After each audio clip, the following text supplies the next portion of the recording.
நீ முருகான்னு ஒரு தரம் உண்மையா சொல்லு, அவன் உன் முன்னாடி வந்து நிப்பான். முருகனே வர்ற அளவுக்கு நாங்க என்னங்க அவ்வளோங்க புண்ணியம் பண்ணி இருக்கிறோம் அப்படின்னா, அதுக்காக அருணகிரிநாத சுவாமி நமக்கு சொல்றாரு, கவலையே படாத, அவனுடைய வேல் இருக்கிறது, அவனுடைய மயில் இருக்கிறது, அது உன்னை பாதுகாக்கும்.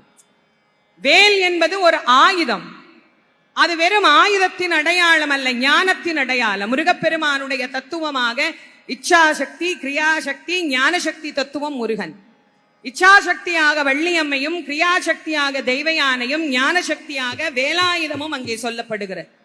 வேல் என்பது ஞானத்தினுடைய பிரதிபிம்பம். ஞானம் எப்படி இருக்கணும் அப்படின்னா, வேலினுடைய வடிவத்தை தான் காட்டுறோம். மேற்பகுதி கூராக இருக்க வேண்டும், நடுப்பகுதி விசாலமாக இருக்க வேண்டும், அடிப்பகுதி ஆழமாக இருக்க வேண்டும். இங்க எங்க பார்த்தாலும் உங்களுக்கு வேல் வச்சிருக்கிறோம். இல்லைன்னா நீங்க இப்படி என் கையை பார்க்கலாம். இந்த கையினுடைய அமைப்பு வேலினுடைய அமைப்பு.